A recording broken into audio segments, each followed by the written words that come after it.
to be joined by a star live in studio. The man himself. He is a radio and television personality, a video director. He is a musician. He is a comedian as well. He is a father, and we love him. Welcome, Shugeta. Pamsoroi. Akuna ndondibvisa chiremerera changu weekend. Unoona kumashure kweso kwabva zvakanaka. Yes. Pawazoti Shugeta bandopa wakanganisa. Tafadzwa. No. Lloyd Ben. Weekend mazono ndakunzi baba Benwa. Baba Akuna ndibvisa chiremerera changu kana. That's what is a father wani. Eka but over ti baba. Unoza tentakarara kumasoro kasingaperi kuti vana vazouya. Taura chiremerera chizouya ichi. Baba emunhu makadiko baba dedra Benwa. Toteti makasibere superstar muze. Ramunodera baba Pink or baba Benwa. Baba Benoink mazano rakazobatanidzwa nevanhu vakuti baba Benoink, Benwa and Pinky. Oh baba Benoink. Yeah, Benoink. Benoink. Yes. Nechona zvanguma spellings akasiyana siyana ezita. Zita rakabva kupi nei and the meaning. Zita rakuti Benwa. Rakabva kuna so inini first name yangu nonzi Tafadzwa, surname Lloyd, second name Lloyd, then surname Ben. So inini ndaida kuti mwana wangu anzi Ben. First name and then surname Ben. So that kana kari ku high school kakabvunzwa nzi saka iwe unonzani nebaby anonzi Ben. Ben. Why is that? So zvangu ndakastayira so So yeah, so amai vacho ndo vakazoti no ngatishongoisei kawa Ben. Kuti uyu ndiye Ben wa Ben. Oh Benwa Ben. Yes. Kumshoko kwende kupi newe Shugeta. Kumshoko. Ben. Shugeta Ben. Ben. Yeah. Tafadzwa Ben. Kwatikabva kuMozambique edu but anasekuru vakazovaka kuMondarwe. KuMondarwe. Yeah, so I'm half Mozambican and half Zimbabwe. Ndoko wakabva surname kuti Ben. Ben, yes. So kamwana kakabva kanzi Ben nowa Ben. Zvichitoenderana na mama vachona. Aiwa tinokutambirai baba Benoink live in studio kuno kuStar FM. Takakumirirai muri yeZimbabwe ngaikakumirirai zvekare. Yes. We are also live on Facebook. Oh, yes. So Shugeta the comedian. Oh, yeah. You wear so many hats, eh? There's Shugeta the comedian. There's Shugeta the musician. So which one comes first to you? Akatanga alright, so patikatanga isitokazvitanga tiri high school tichiita music, right? I was a rapper. Yeah. So taizvita unoziva kutalent kuchikoro ka talent raidyisa. So unenge uchidawo mabhebhi pachikoro chichimwa matanga ngoitawo zvekurepa madays eG unit tavara takaita zvekurepa. Yes, ana sendenzini manje Lloyd Ben ndobva nanzi Lloyd Banks. So music ndo yakatanga but then ndobva ndazoona kuti inini ndinyanyofa nenzara ndabva ndaswitcha ndabva ndaenda kuseri kwemicrophone ndabva ndazotanga kuzoita zvemedia. So but music ndo yakatanga. But I guess zvinenge zvinobatana, you know, just in the media space as an entertainer, kuti unenge uine matalents akawanda, kuti you can actually talk. Yes. As a radio presenter, TV personality, kuimba unotogona naiwe. Zvemashuwa. Asa kunyatsozviitira serious zvekudaro. Because most of the vantonakis are the ones that you have actually done. Alright, zvazvinozoita manje, like I said, ndakazoenda the other side of microphone. Kwekuti unenge wakufila kuti ndikambombanya nemedia ndogona kurumidza sadza patable zviri nani than ndichiita zvekuimba. So paunozoenda ku that other side, unoza zvinobva zvanetsa. Unoza taitambana na J-Boss kudhara. J-Boss anga kaipa pama raps zvekudaro even nanaska. But the moment yakazotanga kushanda panapa, anga kunyanyopusha ma records evamwana because zvinenge zvaweird. Ameno zvazvinongoita so the moment unotongotanga ungopusha ma records evanhu kuti uchitanga kuti aiwa inini ndini futi ndakuimba apa ndabva kunoridza song ya Hori 10 iyo chindinzwai futi ameno zvazvingori. So unopesera kuzongozviita neweyo ngoti since it's something that I love, once in a while ndongobudi so that people vongozoti no Shugeta can also sing. And mwana wangu kana azongokura zongoti baba wangu aigona futi kuimba achingoonawo pa internet. Benwa. Yes. I guess we invite a clash of interest. We're also live on Facebook. You can go check out that live. We have Shugeta live in studio. So I've seen kuti mama vatori very active skits ako. You know, how did you how were you able to then get to be a part of your art? Zvokutoti mama yaiti act. Zvakatanga mu-lockdown.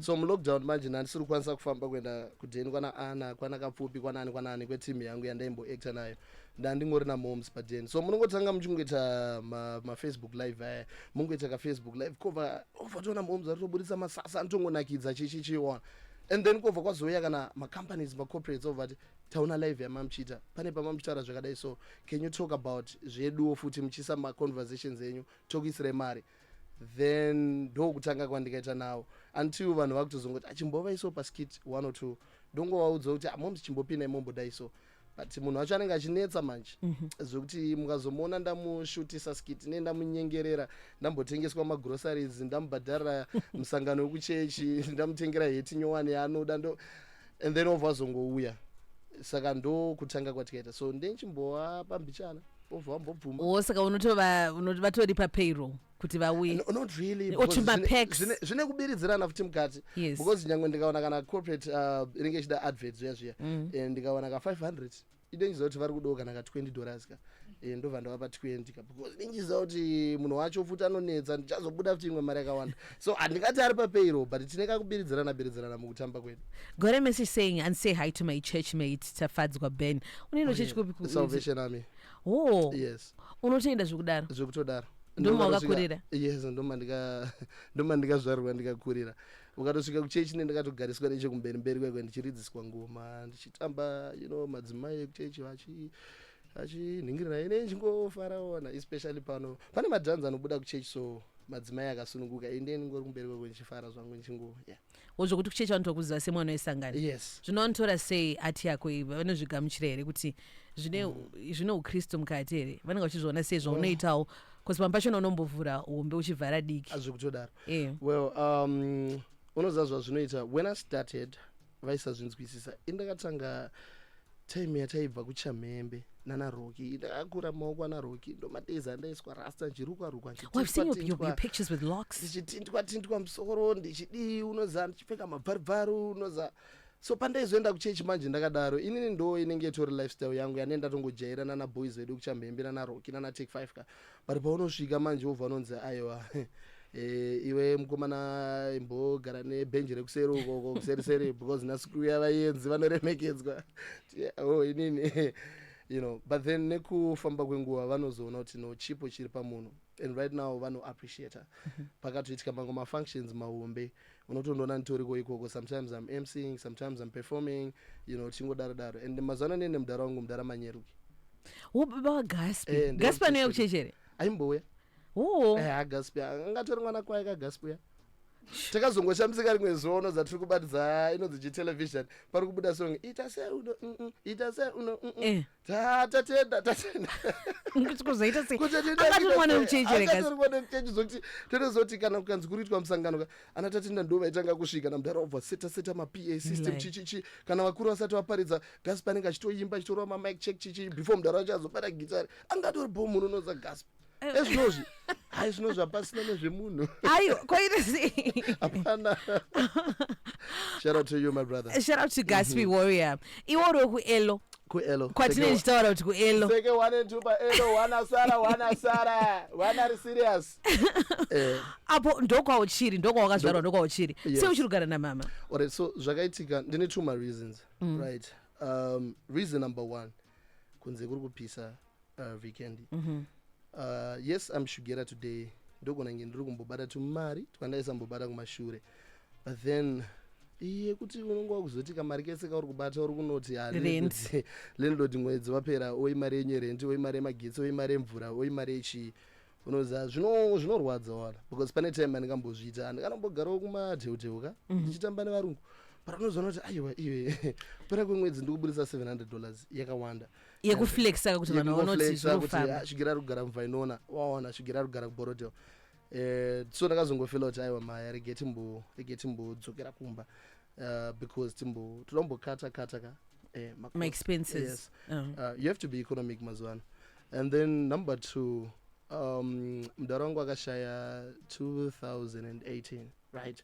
So patime yona ndakutoita life yangu enge like I said ndandatomove out padeni ndakutodididi, so unozoita level reri kuti after a year or 2 wakudzoka uchiona moms padeni, every time pauri kungodzoka padeni like no tafa ukabva wandisiya ndega panapa, now the house is like it's so osika mama vanenge vari vega. Yes, the house timbambiri tungori 2 boys, so blazi yangu yakaroora ikabveta vana vayo ikabva toendone life yayo, so padeni ndina ndatongosarawo namoms namudhara, so mudhara pawakashaya moms yavo vasara vari vega, ini ndaita move out. So unozongoona kuti at the end of the day again mbonotamba namoms ndiri pa10 and unozonazo zvinzwisa kana wamboluza imwe parent wasara unongokunzwisa kukosha kuti ayo patime yandinawo kana ndichizororo ndozovatiza ndane mukadzi wangu but panguva inoige timbotenderedzana tiri mina mama nababy saka vekuelo havazokusaiza here kuti celebrity redu tinongorona vanoita zvavanoda neni unoziva zvokuti ukasvika kumaraini kwangu munhu anotombozoti celebrity I don't think pane munhu anotoziva kuti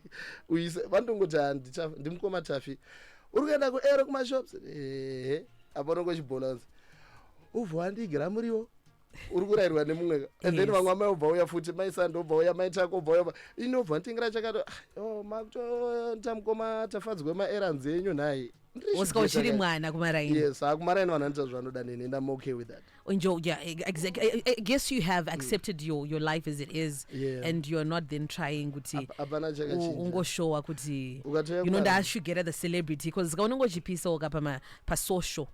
Ukatoya kumaraini chati nchitotamba chikwesha nezuro saradheka taitoswera chitobusha zvidhina nevana maraini tori busy tichitoita izvozvo. Yes, hazvichinje. So there was a time that you were really open on social media where you posted that ungori depressed, contemplating suicide, where you had anxiety and just whole different emotions that you were facing. Can you please take us through that phase? Chichaitika, what was really going on, and then why did you decide to take it to social media? Because for most times men are not open enough to share their mental struggles because in Dodaikali men are strong. And especially like you as a public figure to then be vulnerable. All right, so what happened is ingeri time COVID. COVID yakabuditsa zvinhu zvakawanda muupenyu hwedu zvanga zvakavanzika, because now ungoripo une kasichas kako kaunako ende uri kudhila nekamwe kasituation kako, so unoza uri pako wega waona. So yengeri time yekuti zvinhu zvangu zvakaoma mulife. Pane time yekuti graft inombomira, graft zvomboenda south, madeals mamwe angu ochimboenda zvombomira, and then patime iyoyo unenge ne magays, unenge ne family, but COVID uri kuluza magays akawanda, family vanhu vari kubaya, torina na boys vangu vandaitoviga that time chichichi, and then ozogaya ona no pane zviri kutoitika mulife mangu inini I'm not okay. Inini pane zvimwe zvinhu zvakaitika kumashure, even nyango pamwe pakukura zvandefanira kunge ndikadhila nazvo zvandisina kudhila nazvo, even nyango pakashaya mudhara mai manje pane mafeelings angu andikangoignore, even pazobva unoshaya mufesi wangu married like unozoona kuti pane zviri kungoitika, and then where you're just bottling your emotions.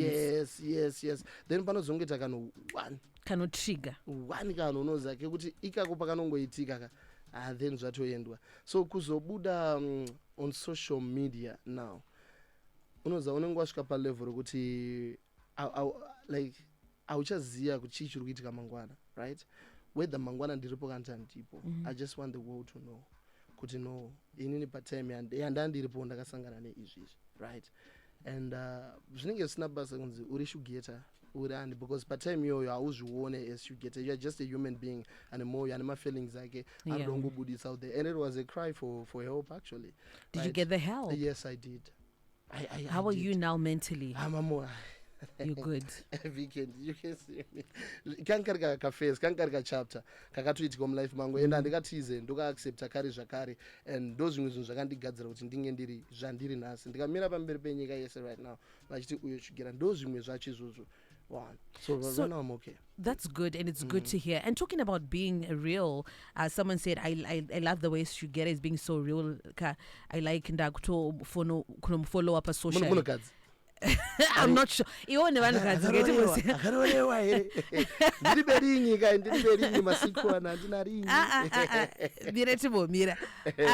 talking of Vanukads, you're one person again, who has been public with your relationships, including Ongoinai. The other chick where akaenda kupi, what then happened? Which one? Angaro ku Dubai. We were good tawanda mugoja akazoya chiti iwo wakamutorera musikana wake Shugeta. And how true were the allegations? That's what mutorera kwete musikana wake angari mukadzi watawanda mugodi. So what happened with this person is paita kutora nyaya dzevanhu vanenge vane life dzavo ka. But what happened with this person is munhu ndaimuziva kubva kudhara anga ari friend because anga ari munhu wekuchitungwiza, right? Muskano. Yes. Yellow bobo. Yes. Right. And then tafamba sema friends. You know my feelings auma koke. Atok Dubai akuchito life yake. Then tavata zongoito my feelings. Then dovata zopinda mu relationship, and then we started dating. And then mukudana now pane pamunozongosiyana apana andingataka nditadzira kana nditi ndakamutadzira, but pane pamunongopesana muono kungoona kuti zvinhu zvataimboda pamwe chete. Unoziva vanhu vanochinja every time weekend, and there's nothing wrong with that. Your color yawakatopfeka nhasi brown, maybe ndo yauri kufarira nhasi, but 2-3 days ago waitofarira blue. So unozongoona kuti mumwe wangu achafarira brown akunyanyodawo blue, and then mamangosiyana. That's what happened. But then muchitanga kudanana wakamutorera here munhu? No. These guys, I think vangavambo handizivi zvokuti vakarorana here vakadii, but ndozoti they were no longer together. Right? So indakatozongoshamisiko because indaitongozwa munhu ari single. Remember, this is a friend wokuti aitombondiudzawo dzimwe nyaya dzemuupenyu hwake dzasingakwanisa kutaura panapa, right? So kakatanga ari friend kwandiri ka. Yes. And friend wangu atori single, pandikatoona mukana plus baby bo tokonongojamba kape friendship takanopinda ikoko tobva tapinda. Talking of kujamba ne friendship ne joining forces na Butterfly, we cool. Is she the mother of Benoit? Because vanhu vakamirira senyika kuti vanyatsonzwa position, because it was so confusing kuti komakazodana papi, what happened? You were like sister brother vibes, a friend mino zvakari kuita tumaoko dai ibva kunge best vibes.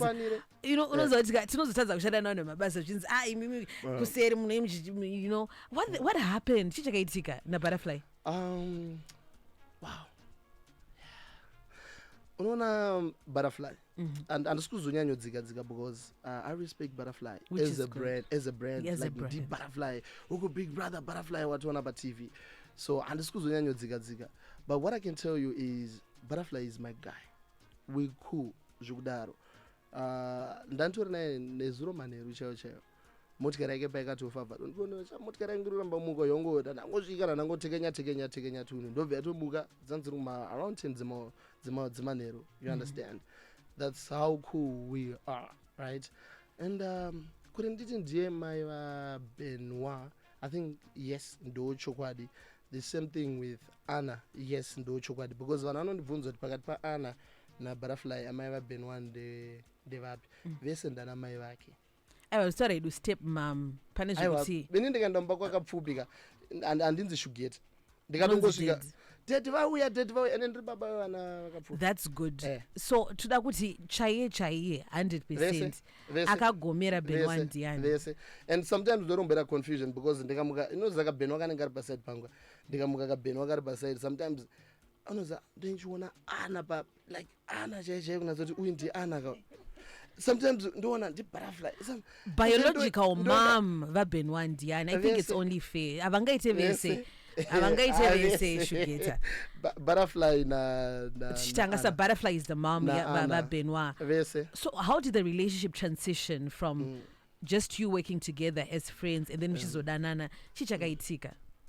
Because vanhu vakuzoendera Butterfly vachimutuka kuti sike ungadaro Anna here, and you know waizoti waidana Shugeta all this time and wakatomudedza ku-interview, but then imaidana, and I think Anna vamboitawo post yekungoti zvakaoma where she was just not being direct, but then achingotaura kuti vedweka zvakaoma zvemabest aya.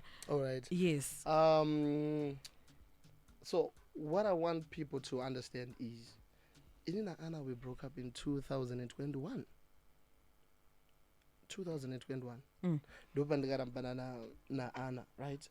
So panikasikirike kuti ndikangoposta mumwe musikana waneni ngori naye, whether i friend, whether musikana wangu, whether i sister yangu, vanhu vanongoenda kungono ataka munhu yeye, right? Pane time kuti musikana wangu kuDubai my way aituka musikana my way kuti like guys, wachita ana uri kumurwadzisa. I'm like, munombozoti munhu enda tione gore rese handisitomboziva kuti ari kupi, ari kuita nezviya kana kuti ari kuitei, and I don't even know, right?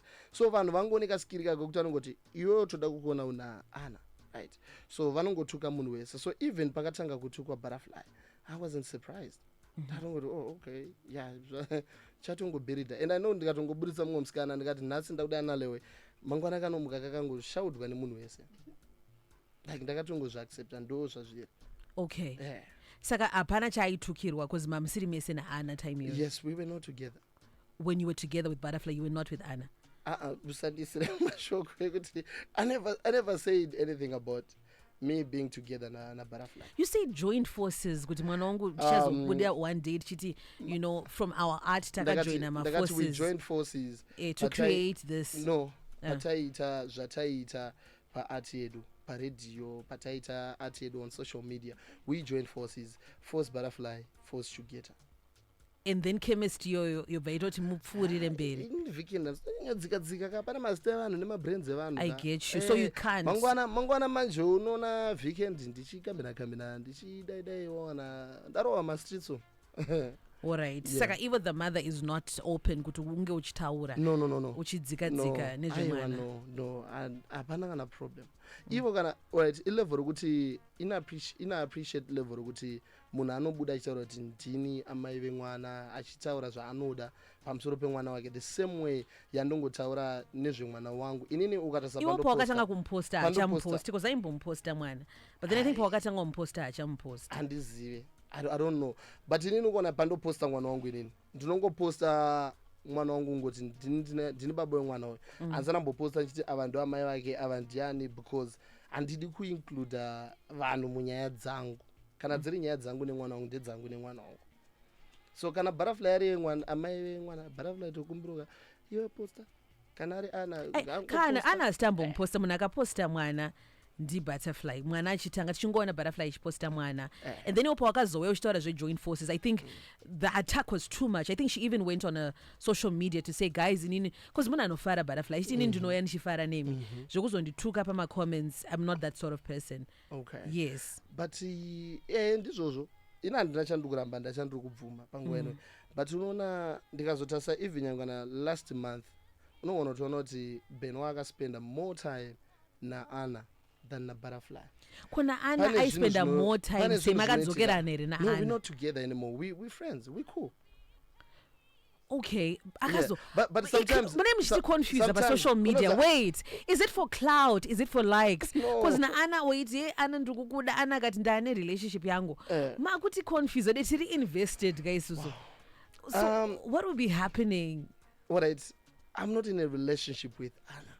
But uchiri kumuda. Ndo muda. Wochido Anna. You wanna call her right now?